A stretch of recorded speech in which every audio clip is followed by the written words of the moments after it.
सवाल ये नहीं है कि बस्तियां किसने जलाई, सवाल यही है कि पागल के हाथ में माचिस किसने दी। अगर लड़कियां गंदे कपड़े पहनेंगे तो वो सुर्पनखा लगती है। हमारे कपड़े जैसे थे वैसे ही रहेंगे। आपकी सोच को बदलिए। आपकी सोच गंदी है, आपकी नजर गंदी है, हमारे कपड़े से कुछ फर्क नहीं पड़ता है। What the data, the statistics tell us as to who the actual Pappu really is. In 3 districts of BJP ruled Haryana, issuing letters forbidding Muslim traders entering the state fills us with shame. We don't need a bigger Modi. लोग एक mistake करते हैं, वो सोच रहे हैं कि एक साइड में मोदी है, 56 इंच छाती है, आप विपक्ष हो, आप यहाँ पे किसी को 80 इंच छाती वाला कहाँ से ढूंढोगे? मुझे नहीं ढूंढना है 80 इंच छाती, ये 56 इंच छाती वालों को 26 इंच छाती वाला खत्म करेगा। नमस्कार, द वायर में आपका स्वागत है। मैं हूं आरफा खानम शेरवानी। लोकसभा चुनाव की तैयारियां पूरे जोरों पर ऐसा लगता है होने लगी हैं। पहले ही आपको मालूम है अलग अलग तरह के जो गठबंधन है वो बन रहे हैं, जिसमें सबसे बड़ा नाम इंडिया गठबंधन का है। अभी अभी जो पार्लियामेंट का सेशन खत्म हुआ है उसमें सीधे तौर पे ये लगा कि दो जो बड़े अलायंस हैं उनकी एक तरह की चुनावी जंग हमें देखने को मिली। तो अब 6 महीने का लगभग वक्त बाकी है। ऐसे में ये पार्लियामेंट सेशन क्या बता गया, क्या कह गया हमसे, और ख़ासकर जो कल का भाषण रहा, एक दिन पहले का, आज़ादी के दिन नरेंद्र मोदी जी ने लंबा चौड़ा 1.5 घंटे का भाषण दिया, उससे क्या पता चल रहा है। जिस तरह से वो थके हुए, बिखरे बिखरे, भटके भटके से नज़र आए, इन सब बातों से क्या पता चलता है। लेकिन इस पूरा जो मैं कहूँगी जो पार्लियामेंट का सेशन रहा उसमें ऑपोजिशन का पलड़ा पूरे तरीके से भारी नजर आया, चाहे वो राहुल गांधी का भाषण रहा हो या फिर दूसरी जो स्टार स्पीकर रही वहाँ वो महुआ मोइत्रा थी। महुआ मोइत्रा इस वक्त हमारे साथ मौजूद हैं, जो कि मैं कह सकती हूँ कि इस वक्त भारत में वो अकेली ऐसी महिला सांसद हैं जिनके भाषण पूरे तरीके से वायरल होते हैं, और जो भाषाओं की जो तमाम बैरिकेड्स हैं उनको लांघ कर लोग उनको सुनते हैं। जब मैं विदेशों में जाती हूँ तब भी लोग मुझसे पूछते हैं कि क्या आप महुआ मोइत्रा को जानती हैं, वो इस तरीके से कैसे बोलती हैं, उनकी तैयारी कैसी होती है। और मैं जानती हूँ कि हमारे वायर के बहुत सारे दर्शक ये जानना चाहते हैं। लेकिन इससे पहले कि हम ये जाने कि महुआ मोइत्रा के भाषण, उनका कंटेंट, वो किस समझ और किस सूझबूझ के साथ संसद में आती हैं, कितनी तैयारी करती हैं, इससे पहले बड़े मुश्किल राजनीतिक सवाल हैं जो महुआ मोइत्रा का इंतज़ार कर रहे हैं। महुआ मोइत्रा, ये बताइए कि आपके ऊपर सबसे पहला आरोप ये लगाया जाता है कि राजनीतिक मुद्दों के इतर महुआ मोइत्रा की पहली प्रायोरिटी, पहली प्राथमिकता ये होती है कि मैं संसद में जाऊंगी और छा जाऊंगी। देखिए, ये आरोप कौन लगाता है, कौन पूछता है, आई हैव नो आइडिया। मैं एक अपने पार्लियामेंट्री क्षेत्र से इलेक्टेड हूँ, मैं वहाँ रहती हूँ, मैं अपना काम करती हूँ। जब पार्लियामेंट सेशन चलता है तब मेरा काम क्या है? मैं एक विपक्ष के पार्लियामेंटेरियन हूँ। मैं ना मंत्री हूँ, ना मैं बीजेपी का एमपी हूँ। मेरा काम क्या है? मेरा काम तो मैंने पहले भी कहा है, बीजेपी का कैबिनेट और प्रधानमंत्री को लड्डू पेड़ा खिलाना मेरा काम नहीं है। मेरा काम है पार्लियामेंट जब चल रहा हो तो पार्लियामेंट में जाके देश के जो मुद्दे हैं वो उठाना, to be a voice to my people, to be a voice to my area. और अभी increasingly we in the opposition we need to be a voice for India. तो ये तो मेरा काम है, तो मैं तो अपना काम करूंगी। अब मैं यहाँ पे छाती हूँ कि छाए जाती हूँ, ये तो this is only collateral, this is not of my making. मैं तो आगे से नहीं बोलती हूँ कि मेरा स्पीच वायरल हो। हमारे सारे मीडिया ऑर्गेनाइजेशन तो कंट्रोल्ड बाय द बीजेपी है। तो अगर मैं श्योरली कुछ कह रही हूँ जो लोगों को पसंद आए या जो people find an echo in it, so इन पे मेरा काम है पार्लियामेंट में जाके बोलना, ये मेरा काम है। और मेरा काम मैं सोचती हूँ मैं अच्छी तरह करती हूँ। महुआ मोइत्रा, आप अपने अंदाज और जिस तरह का आपका भाषण होता है, एक तरह से विपक्ष की एक आवाज़ बन गई है। या भारत में मैं कहती हूँ चुनावी विपक्ष ही नहीं बल्कि एक तरह का जो सामाजिक विपक्ष भी है, उसके अंदर जो एक तरह का गुस्सा है, उसके अंदर एक तरह की हताशा है, उसके अंदर एक तरह की जो निराशा भी है और एक जो लड़ने का मादा है, उसकी एक आप आवाज़ बन गई है। लेकिन इससे पहले कि मैं आपके अंदाज पे, फिर हम भटक के आपके अंदाज पे पहुँच रहे हैं, मैं आपसे ये जानना चाहती हूँ कि पार्लियामेंट का ये सेशन जो अभी गुजरा और नरेंद्र मोदी का जो ये भाषण रहा 15 अगस्त का, खासकर इन दोनों को हम मिला के देखें, एक उनका भाषण तब का और एक भाषण उनका अब का कई घंटे हो गए मिला के अगर देखें, या तो प्रधानमंत्री बोलते नहीं हैं या फिर बोलते हैं तो बहुत कुछ बोलते हैं। सबसे बड़ा आरोप ये लग रहा है कि विपक्ष ने इसको एक मौके की तरह तो इस्तेमाल किया। सबको पता था कि इंडिया अलायंस के पास संख्या नहीं है, वो हार जाएगा, लेकिन हम समझते हैं कि आपने ये कहा कि प्रधानमंत्री को वापस खींच के लाने का संसद में और बुलवाने का एक ही तरीका था, लेकिन प्रधानमंत्री ने तो उसको भी एक अपना चुनावी स्टेज बनाकर और एक राजनीतिक भाषण दिया, लोगों ने नारेबाजी की, मोदी मोदी वहां पर भी हुआ। देखिए, वो जो करते अभी क्या हो गया ना, प्रधानमंत्री जो इंग्लिश में कहते हैं, सॉरी मैं पहले ही तो अपॉलॉजी चाहती हूँ क्योंकि मेरा हिंदी इतना अच्छा नहीं है, तो मैं बहुत कुछ इंग्लिश में अगर बोल रही तो मुझे माफ करना प्लीज। पर ये प्रधानमंत्री का जो है ना, वो एक एक्टर बन गए एक स्टेज पे। और कोई कोई एक्टर होते हैं ना जो सिर्फ एक तरह के रोल्स करते हैं, वो वर्सेटाइल एक्टर नहीं होते। तो प्रधानमंत्री जी कभी जो हो गए ना, वो एक टाइप के एक्टर बन गए। वो स्टेज में आके क्या कहेंगे हर बार, और वो दूसरा रोल वो पहले प्ले नहीं कर पाते। तो हर बार आके अगर बजट पे भी स्पीच दे रहे हो तो प्रधानमंत्री बस कांग्रेस को ही भी देंगे। अगर वो मणिपुर पे स्पीच दे रहे हो तो वो भी 90% वो कांग्रेस के बारे में बोलेंगे। अगर वो कहीं फ्लड हो जाए, वॉर हो जाए, वो भी आके कांग्रेस और नेहरू और इंदिरा गांधी के बारे में बोलेंगे। तो ये जो है ना, इट इज मेकिंग द प्रधानमंत्री and the country look ridiculous. ये मुद्दा क्या था? मुद्दा मणिपुर का था। It is a very serious issue. Manipur में हु इज इन गवर्नमेंट? देखिए, मणिपुर में सरकार किसकी है? बीजेपी की है। मणिपुर में हमने तो ये आंकड़े हमने पेश किया, हम जब दोबारा हम दोहराना नहीं चाहते, पर आपको तो मालूम है जो मणिपुर दूसरे स्टेट्स के जैसे नहीं है, बहुत ही अलग है। ये पूरा सिचुएशन अलग है। आज north east, entire north east जल रहा है। आप इंटरनेट बंद कर दी कि किसी को पता भी नहीं हो। नॉर्थ ईस्ट का, मणिपुर का अभी तक हालत इज नॉट नॉर्मल। पार्लियामेंट बंद हो गया होगा, खत्म हो गई होगी, पर नॉर्थ ईस्ट का हालत इज नॉट नॉर्मल। आप एक प्रधानमंत्री होने के नाते आपको सब जगह जाने के वक्त है, आप आज तक मणिपुर नहीं गए। 3 दिन हमारा वो जो डिबेट चला, प्रधानमंत्री किसी की नहीं सुना। वो सिर्फ आके, हमने तो अपना स्पीच में ही कहा था कि वो किसी के नहीं सुनने वाले हैं। वो अपने आके उनका जो कहना है वो करेंगे। They used to say about Margaret Thatcher कि अगर मिसेस थैचर ने अपना माइंड मेकअप किया हो कि वो ये आंसर देगी, तो जो भी सवाल हो वो एक ही आंसर देगी। अगर आप वो उनको, so, प्रधानमंत्री भी यही हो गया। If you ask him what is your name, he will say Congress is terrible. If you ask him which country are you from, he will say it is Congress's fault. If you ask him Manipur में क्या हो रहा है, प्रधानमंत्री बोले कांग्रेस का दोष है। अगर बोलिए आज गुरुवार है, वो कहेंगे ये तो कांग्रेस का दोष है। तो सब कुछ में वो एक ही आंसर देते, no matter what the debate, no matter what the मुद्दा, no matter what the question. तो ये तो कंट्री देख रहा है। आप लोग कह रहे हैं कि प्रधानमंत्री आके बस आपके धज्जियां उड़ा दिए। प्रधानमंत्री ने कुछ नहीं कहा। वो जो भाषण रेड फोर्ट में ही देते हैं, वो भाषण वो अहमदाबाद के कोई चौराहे में भी देते हैं, वो प्रधानमंत्री होते हुए पार्लियामेंट में भी दे रहे हैं। और देश के लोग देख लिया कि व्हाट द प्रधानमंत्री इज अबाउट। हमको तो this is what we wanted and this is what we have achieved. The country has seen कि he has nothing to say on money. लेकिन महुआ मोइत्रा जी, यहाँ मेरे सवाल के 2 हिस्से हैं। पहली बात तो क्या ऑपोजिशन ने बॉयकॉट करके, वो भी उनकी स्पीच के दौरान, जिसके लिए आपने पूरा अविश्वास प्रस्ताव आप लोग लेकर आए थे, उसी के दौरान आपने वॉकआउट कर दिया? पहली बात तो ये कि क्या खुद प्राइम मिनिस्टर के लिए स्टेज आपने खुला छोड़ दिया? दूसरी बड़ी बात, मणिपुर की समस्या को लेकर बार बार ये भी बताया जाता है कि भाई आज ये कोई ऐसा नहीं है कि ये किया करा है कोई बीजेपी सरकार का ये पिछले 10 साल में। ये तो बिल्कुल दशकों पुरानी समस्या है, इतिहास में इसकी जड़ है, इसको अपोजिशन इस्तेमाल कर रहा है। एक तरफ महिलाओं के खिलाफ हिंसा होती है। जब मणिपुर की ये जो महिलाएं जिनको निर्वस्त्र घुमाया जा रहा था, उसी दौरान वेस्ट बंगाल में भी महिलाओं के निर्वस्त्र घुमाए जाने और उनकी मारपीट के वीडियो वायरल किए जा रहे थे, और कहा यह जा रहा था कि मणिपुर पे आप बात करना चाहते हैं लेकिन पश्चिम बंगाल पे आप बात नहीं करना चाहते। आपको लगता है कि ये दोहरा रवैया है? मैं ये दोनों क्वेश्चंस सेपरेटली लेंगे। आपका पहला क्वेश्चन था कि बॉयकॉट क्यों किया।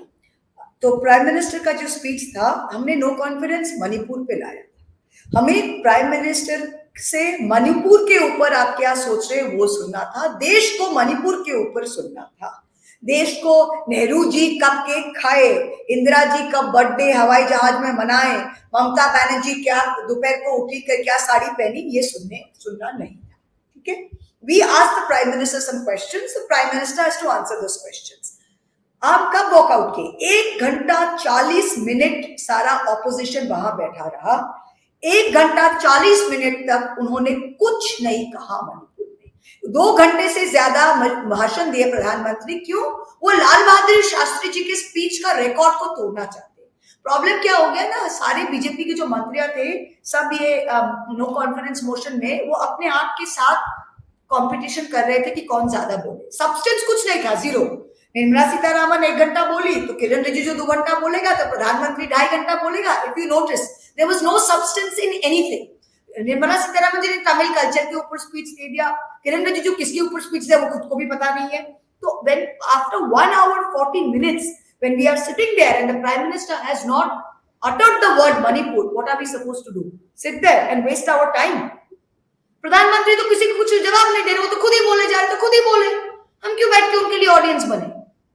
हम सवाल पूछे थे मणिपुर में, no confidence motion was in Manipur. 1 hour 40 minutes के बाद 1 घंटा 40 मिनट तक उन्होंने मणिपुर का म भी उच्चारण नहीं किया। तो हम क्यों बैठे? हमारा कोई काम नहीं है क्या? That is the answer for the boycott, number 1।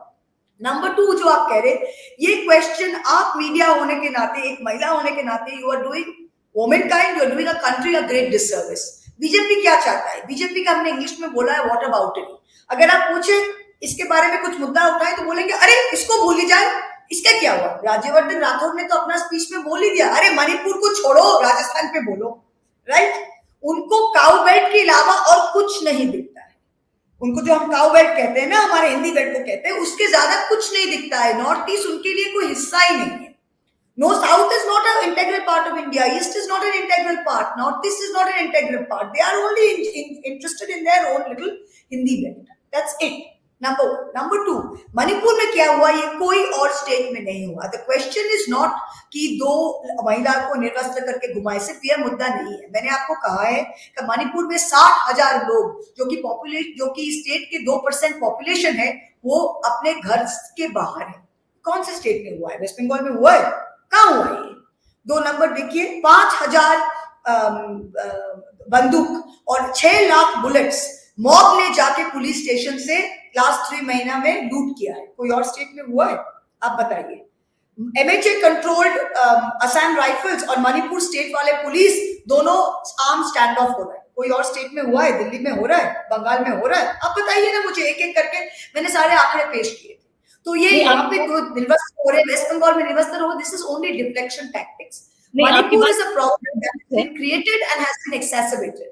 जी, आपकी बात दुरुस्त है यहाँ पर, और आपने अपने भाषण में भी इस बात को ज़ोरदार तरीके से उठाया। मैं आपसे कमोबेश सहमत हूँ, लेकिन एक बात से असहमत हूँ कि मान लेते हैं वहाँ पर जो धार्मिक या फिर जिस तरह की उनकी एथनिक आइडेंटिटी है, उस पहचान के बुनियाद पर महिलाओं के साथ नाइंसाफ़ी हो रही है। लेकिन पश्चिम बंगाल में यही बात अगर हम कहें तो राजनीतिक जो विचारधारा है, चुनावी विचारधारा के स्तर पर महिलाओं के साथ, या इन जनरल हम चुनाव में जो वायलेंस देखते हैं।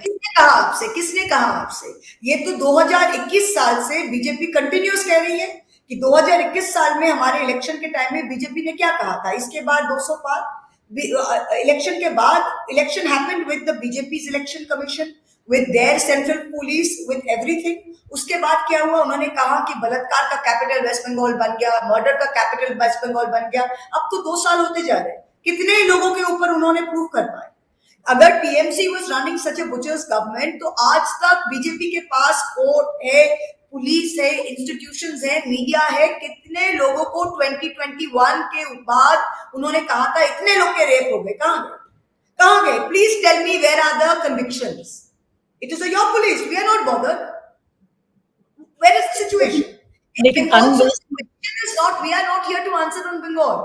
कानून व्यवस्था तो राज्य सरकार का। आपने कहा था कि 2G स्कैम हुआ, कोल स्कैम हुआ, अब तो 10 साल हो गए। कितने यूपीए के मंत्री लोग को आपने अंदर कर सकते थे?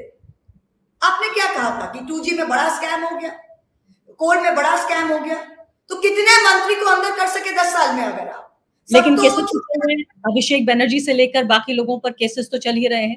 आपकी पार्टी खत्म होने दीजिए। तो अमित शाह के ऊपर केस नहीं चला क्या? मोदी के ऊपर केस नहीं चलना चाहता क्या? वो जब चीफ मिनिस्टर थे 6,000 लोग मारे गए, कुचले गए राइट्स में, वो आर्मी नहीं बुलाई, he was the chief minister. उनके हाथों में खून नहीं है क्या? ये कहने से बस बहुत कुछ हो जाता है। आज वो जब चीफ मिनिस्टर थे, the biggest pogrom happened in India under his watch. Can he run away from that? वो आज हमारे ऊपर उंगली उठा रहे हैं। Amit Shah was not allowed by the Supreme Court to enter his own state. क्या कह रहे हैं आप? सब भूल गए।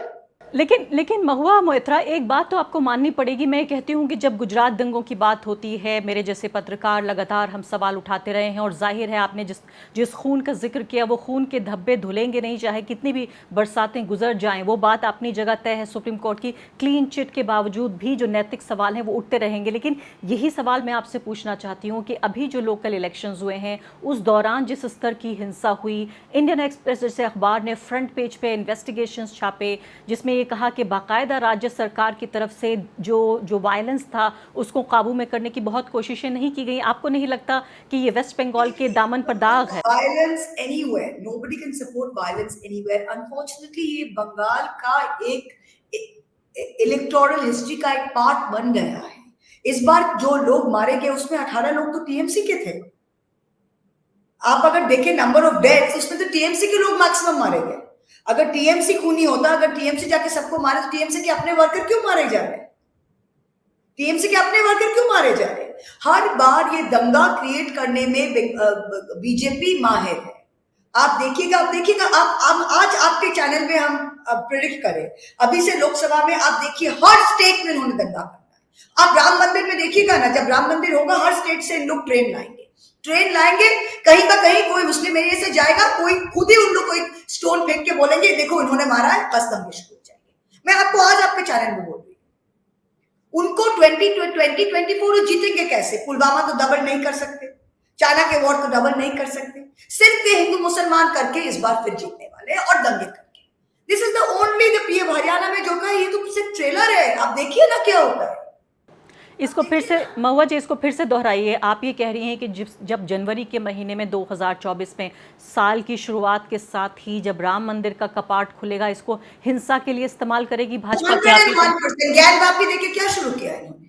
एक ही चीज, when it is written very clearly that at the time of independence what is the nature of the place of worship, that is the nature of the place of worship। अब 300 साल पहले क्या खोदना है? आपको भी पता है, मुझे भी पता है, राइट? इनको इसी पे इसको इंडिया को आगे नहीं ले जाने का है। इनको सिर्फ पीछे जाके ये लोग कह नहीं पाते, मुझे कोई डर नहीं है इसीलिए मैं कहती हूं। आप देख लीजिएगा राम मंदिर जब हो रहा है, हम भी हिंदू है, मंदिर हो रहा है, खुशी की बात है, पर ये नहीं है कि मंदिर हो रहा है इसीलिए हम त्रिशूल हाथ में लेके लोगों को बोले कि हम मार देंगे, कुचल देंगे, हम हिंदू है, मेरा हिंदू राष्ट्र है। This is not Hinduism, this is not India. आप देखिएगा ना क्या करते हैं, हम लिख के दे रहे हैं। तो बिफोर 2024 जैसे हरियाणा में हुआ, गुड़गांव में 5 लोग मर गए, बस हाहाकार मच गई। और नॉर्थ ईस्ट में मणिपुर में 150 लोग मर गए। क्या हो रहा है? कोई याद कर रहा है? इंटरनेट भी चालू नहीं है। गुड़गांव में 3 घंटे इंटरनेट नहीं था, बस सब रोने शुरू कर दिया। आप ये कह रही हैं कि वो क्या नाम है, क्या मोनू मनेसर समथिंग बजरंगी, कौन आर्म्स दे रहा है इन लोगों को? टीएमसी दे रहा है आर्म्स। हर स्टेट में ये करने वाले हैं, हर स्टेट। आप ये कह रही हैं कि धार्मिक ध्रुवीकरण हो सकता है, धार्मिक हिंसा का भी इस्तेमाल किया जाए 2024 का। इनके पास कोई और चारा ही नहीं है, क्योंकि काम के ऊपर ये जीत ही नहीं सकते। अभी जो चल रहा है इंडिया में विथ रिटेल प्राइस इन्फ्लेशन, हर गरीब के पेट में लात मारा है इसने सरकार ने, हर गरीब के पेट में। कोई 3 मील्स इनके नहीं हो रहे लोग। अब क्या ऐसे इलेक्शन जीत जाएंगे? हो सकता है क्या? अब सड़क में जाइए, सब्जी मंडी में जा रहे हैं, हमारे रूरल एरियाज है, मुझे पता है कि महंगाई में क्या लोगों के ऊपर असर पड़ रहा है। Middle class, lower middle class, earning class, सबके ऊपर आप देखिए। हवा में वो 1000 साल में हम we will take India forward, is it possible? उनका एक ही वो जो हिटलर वाला जो एक ये है, जो बस make the majority feel that they are feeling persecuted, बस। तो ऑपोजिशन कि जूस आके तुमको खा जाएंगे, बस यहाँ पे मेजॉरिटी है, मेजॉरिटी को फील करो कि माइनॉरिटी आके आपको खा जाएंगे, बस make majority go one way. ये तो बहुत पुराना ट्रिक है, एक ही ट्रिक उन लोग खेल जा रहे हैं 14 साल से। बहुसंख्यकों को अल्पसंख्यकों का डर सताकर बिल्कुल ठीक तरीके से तस्वीर को उल्टा करके, आप सही कह रही हैं, इतिहास में ये हो चुका है और फिर से करने की कोशिश हो रही है। और जो 1000 साल की जो पूरा उदाहरण उन्होंने दिया है 1000 साल का, वो सीधे सीधे रायख जो है वो हिटलर का, उससे निकलती है ये तस्वीर। लेकिन महुआ मोइत्रा, ऑपोजिशन की स्ट्रेटेजी क्या है 10 साल में, बल्कि मैं कहूँगी 100 साल में? RSS को आप भी जानती हैं, TMC भी जानती है, कांग्रेस पार्टी भी जानती है। 10 साल में नरेंद्र मोदी के कामकाज, उनका जो वर्किंग स्टाइल है वो भी देख लिया। तो अब स्ट्रैटेजी आपकी क्या है? जब राम मंदिर के कपाट खुलेंगे, आप कह रही हैं हिंसा का इस्तेमाल होगा, कहा जाएगा कि उधर से पत्थरबाजी हो रही है, रेल चलेगी या बस चलेगी या रथ चलेंगे, तो ऐसे में ऑपोजिशन क्या करेगा? देखिए, आप एक मिस्टेक ऑपोजिशन नहीं करेंगे, क्योंकि लोग कहते हैं कि मोदी ये है, इफ नॉट मोदी हूं, मोदी के विकल्प कौन है, मोदी का थिंग। आई वांट टू से वन थिंग, मैंने ये पहले कहा है कि मोदी ने बार को इतना लो ले आया है कि anybody who has got little bit of shame, little bit of decency will be better than Modi, right? We don't need a bigger Modi. लोग एक मिस्टेक कर रहे हैं, वो सोच रहे हैं कि एक साइड में मोदी है, 56 इंच छाती है, आप विपक्ष हो, आप यहाँ पे किसी को 80 इंच छाती वाला कहां से ढूंढोगे? मुझे नहीं ढूंढना है 80 इंच छाती, ये 56 इंच छाती वालों को 26 इंच छाती वाला खत्म करेगा, 56 इंच छाती वाला को 80 इंच छाती वाला खत्म नहीं करेगा, क्योंकि people don't want that megalomania, people don't want that fascism. That is not India, that is not India, that is not our culture, that is not India. लोग ये समझ गए। अब देखिए ना, आप सिर्फ पावर और पैसों से इलेक्शन नहीं जीत सकते, नहीं तो दिल्ली जीत जाते, कर्नाटक जीत जाते, अब और तो 4 स्टेट्स होने वाले, अब देखिए ना क्या होता है, बंगाल जीत जाते। अगर आपको इतना पावर और मनी और पावर से अगर सब कुछ होता है ना, तो आप कभी हारते ही नहीं। हारे कैसे आप? हारे कैसे? तो आप ये कह रही हैं कि अभी तक के परफॉर्मेंस पे तो भाजपा नहीं जीत सकती, हिंसा, ध्रुवीकरण, यही इनका इस्तेमाल होगा। वो भी लोग समझदार होते जा रहे हैं, so slowly people are understanding। लेकिन महुआ मोइत्रा, मैं जानती हूँ आप कांग्रेस पार्टी से नहीं हैं, आप तृणमूल कांग्रेस से हैं, लेकिन चूंकि आप इंडिया अलायंस का एक हिस्सा भी हैं, मैं ये जानना चाहती हूँ कि कांग्रेस पार्टी जो एक तरह से, अभी उन्होंने ये नहीं कहा है कि वो लीडरशिप करेंगे इंडिया अलायंस के, लेकिन चूंकि अलायंस की सबसे बड़ी पार्टी है, ऐसे में राहुल गांधी, उनकी पार्टी कांग्रेस पार्टी, क्या आपको लगता है कि ऑपोजिशन एक अलायंस के चेहरे के तौर पर उन्हें पेश करेगा?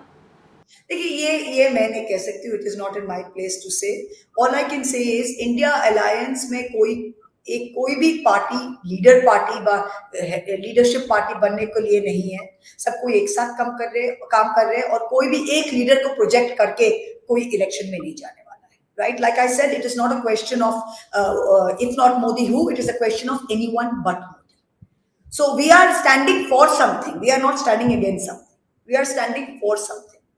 So we want to remind people of the constitutional values of our country, of democracy, that is under threat. That is the most important thing we need to save. It is not important.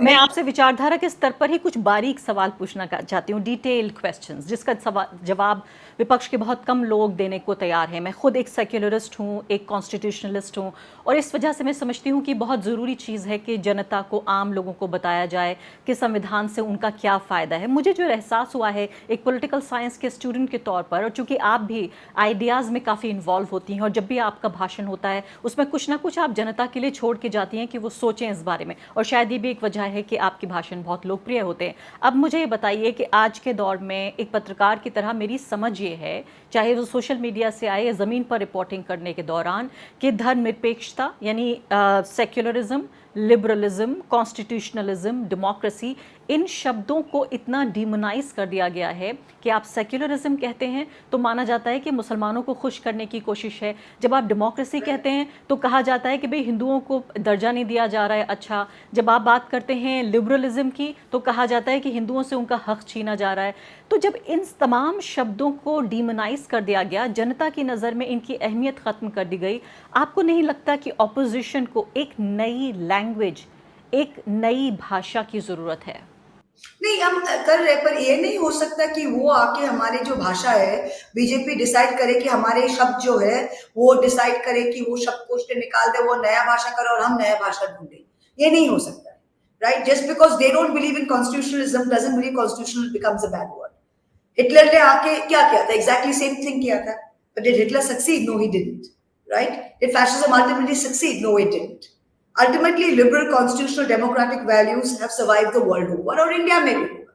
ये एक time है, ये एक cycle है, ये भी खत्म होने वाला है। ये इतिहास ने, हिस्ट्री ने ऑल ओवर द वर्ल्ड दिखा है। और ये हम तो यही बात कह रहे हैं कि मुझे जाके गांधी ने क्या कहा था? Gandhi knew he could not fight the British with cannons.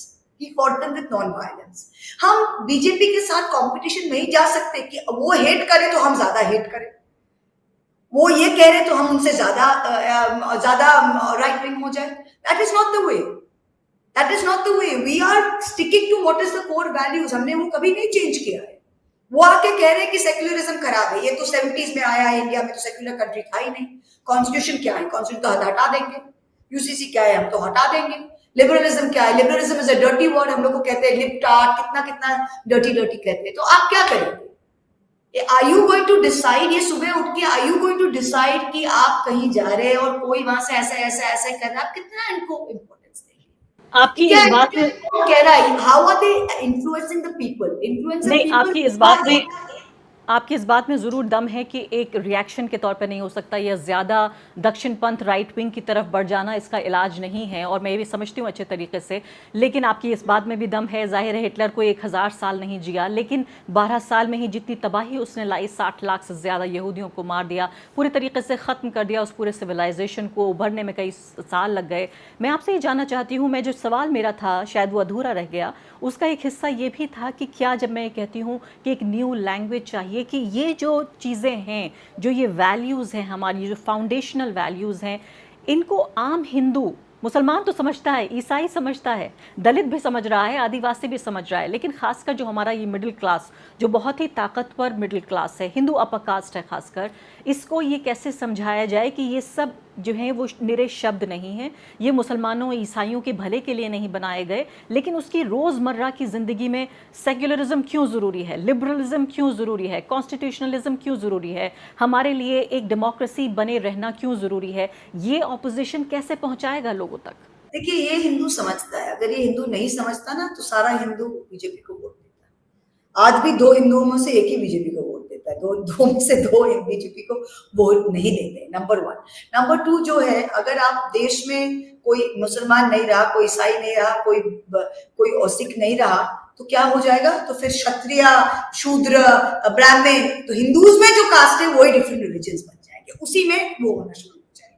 ये भी लोग समझते हैं. It's not that they don't understand this. So ये जो सेक्युलरिज्म वैल्यूज है, ये जो लिबरलिज्म का वैल्यूज है, ये बहुत ग्राउंडेड और ग्लोबल वैल्यूज है.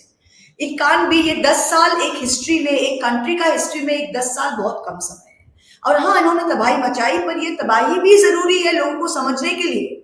जब इमरजेंसी चला था, इमरजेंसी के बाद आज 40 साल हो गए, लोग अभी भी कहते हैं इमरजेंसी नहीं हुआ था, हमें ये नहीं चाहिए. तो शायद ये भी जरूरी है इंडिया को समझने के लिए कि for our future generations, ये हमें नहीं चाहिए. We don't want a megalomaniac leader. We don't want a fascist government. You know, we don't want that. So ये भी एक कंट्री का हिस्ट्री के लिए जरूरी होता है कि क्या नहीं चाहिए, ये भी समझने के लिए. So I think this period is also necessary to understand what is, because हमारे जो generations है, जो आजाद इंडिया में, आजाद हिंदुस्तान में पैदा हुए, उनको आजादी का मतलब कोई महत्व, कोई प्राइस ही नहीं पता है. वो सोचते बस कमाना, तो we have no duty to our country. We have taken freedom for granted. We have everything. We can do everything. हमारे जो दादा के generations थे, वो लड़ाई किया था, उनको पता था freedom came at a price. So maybe this is a new freedom struggle for all generations of Indians to realize कि there is a chance that again democracy is under threat and we must fight for it. So this is also required, I think. I tell young people every day that our democracy is under threat. This is the second freedom struggle. You have to stand up. और हम जो आप कहते हैं आप parliament में जाके आप छा जाती है, ये जरूरी है, क्योंकि हमारे जो अगले जनरेशन है वो देखेंगे कि बहादुरी किसने दिखाई. ममता बनर्जी ने दिखाया, स्टालिन ने दिखाया, वो हम भी सब देखेंगे. वो जो फेंस सिटर्स है, जो बीजेपी के साथ अलायंस कर लिए पावर शेयरिंग के लिए, वो अजीत पवार को हीरो नहीं मानेंगे. अब देख लीजिएगा, वो वायएसआर को हीरो नहीं मानेंगे, किसको हीरो मानेंगे? हिस्ट्री विल टेल अस कि हु स्टूड स्ट्रेट. जी हाँ. अब सवाल यहाँ पे ये पैदा हो रहा है कि ये सिर्फ एग्जिस्टेंशियल क्राइसिस सिर्फ उन लोगों के लिए नहीं है जो कि मार्जिनलाइज कम्युनिटीज़ हैं, या भारत के मुसलमान और ईसाई हैं, निचले तबकों के लोग हैं, बल्कि भारत की ऑपोजिशन के लिए भी एग्जिस्टेंशियल क्राइसिस है, ये अस्तित्व का सवाल है. अगर 2024 में फिर से नरेंद्र मोदी आ जाते हैं, ऑपोजिशन नाम की कोई चीज़ बचेगी? बचेगी. आई थिंक ऐसे नहीं हो सकता है कि Indian democracy is very strong and people are fighting back. अब ये 4 स्टेट्स के इलेक्शंस होने वाले. अब देखिए, people are fighting back. लोग समझ रहे कि इंस्टीट्यूशंस को सब ये दबा के एकदम खत्म कर दे रहे, दफना दे रहे. ये लोगों को ये समझ स्लोली बट श्योरली आ गया है. पीपल आर रियलाइजिंग दिस कि हर, अब देखिए इलेक्शन कमीशन में इलेक्शन कमिश्नर आप प्राइम मिनिस्टर और कैबिनेट सेक्रेटरी बैठ के तय कर सकते हैं, चीफ जस्टिस का कोई, every single thing they are making sure कि बस उनके हाथ में चला गया। तो लोग ये समझ रहे हैं, ये नहीं है कि नहीं समझ रहे। सो जो इंस्टीट्यूशनल स्ट्रक्चर को जो हार्म कर रहे हैं, ये सब कोई समझ रहा है। And I think that it will not be so easy. Opposition is there, it is always been there, it is always been there. पर ये जो द प्रॉब्लम इज कि जब ये वेव में हमारे ये फर्स्ट पास द पोस्ट है, तो जब ये मेजोरिटी गवर्नमेंट्स आते हैं ना, ये कभी 50% वोट शेयर लेके नहीं आते, 34% वोट शेयर लेके आए हैं। 1.4 बिलियन पीपल में 220 मिलियन है ओनली वोटेड फॉर बीजेपी। पर क्यों हमारे देश में प्रोपोर्शनल रिप्रेजेंटेशन नहीं है, जो स्कैंडिनेविया में है, वेस्टर्न यूरोप में है? हमारे एक जो जीता वही सिकंदर। आप 51 वोट से जीत गए, 49 जो मिला उसका कोई दाम नहीं है, पर 49 votes is also representative of substantive majority in this country. So ये system, you have to understand that majority doesn't always mean the will of the people. जी हाँ, तो ये जो फिलहाल जो सिस्टम है first past the post system, इसमें तो जाहिर है आप सही कह रही हैं कि कंपेटिटिवनेस की वजह से कम वोटों से भी जीता जा सकता है। लेकिन अब अगले 2 सवाल जो आपसे आखिरी सवाल पूछना चाहती हूँ, वो आपकी स्टाइल पर भी। द वायर के दर्शक ये जानना चाहते हैं, जब आप संसद में जाती हैं और तकरीर देती हैं वहाँ पर, इससे पहले आप किस तरह से तैयारी करती हैं? आप क्या सोचती हैं कि मुझे 10 मिनट के भीतर इतना ही बोलना है? जैसे मैं अपना कार्यक्रम अभी कर रही हूँ, तो मैं सोचती हूँ कि मैं इंट्रोडक्शन देती हूँ 2 मिनट के भीतर, और इस तरीके से टाइम करती हूँ अपनी स्पीच को। आप कैसे लेकर जाती हैं? आपकी स्ट्रेटजी क्या होती है? ये एकदम आपने बिल्कुल सही कहा, क्योंकि हमारा जो अनफॉर्चुनेटली हमारे ऑपोजिशन में बहुत कम टाइम दिया जाता है स्पीचेस में।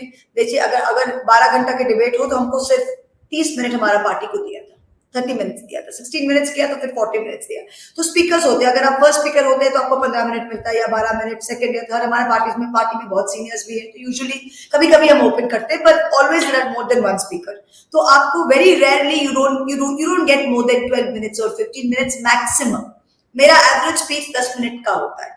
तो आपको डिसाइड करना है, लाइक यू सेड, कि आपको अगर प्रोग्राम है तो आपको डिसाइड करना है कि अगर मुझे काट दिया और अगर बीजेपी का कोई चेयर में बैठा हो, तो कभी अगर 10 मिनट भी हो तो 8 मिनट में हम लोग बटन दबा देते हैं, आप लोग सब देखते हैं। प्लस बीजेपी वाले उस साइड से हैकल करते हैं, तो हमें मेंटली प्रिपेयर करना पड़ता है कि मेरे पास 8 मिनट है, वो शायद 7 मिनट भी हो सकता है, 9 मिनट भी हो सकता है। These are the important things जो मुझे कहना ही है। ये मैं स्किप कर सकती हूँ, पर ये मुझे कहना ही है। नंबर 1 तो मैं टाइम करती हूँ। सेकंड जो है, जो मेरा स्पीच का जो बेसिक थीम होता है, मुझे वो मेरा दिल से आता है ऑलवेज, कि this is what I want to say. और मैं वो हाइपोथेसिस को जो मैं कह रही हूँ, उसको मैं कोशिश करती हूँ फैक्ट्स और फिगर्स से बैकअप। जैसे मणिपुर में जो मेन थिंग था कि Manipur is not alone, Chhattisgarh में भी हो रहा है, राजस्थान में भी हो रहा है, वेस्ट बंगाल में भी हो रहा है। मुझे 8 मिनट में ये प्रूव करना था कि मणिपुर सबसे अलग है। मणिपुर क्यों अलग है? तो मेरा पूरा हाइपोथेसिस फैक्ट्स एंड फिगर्स के साथ यही प्रूव करा था कि मणिपुर सबसे अलग है।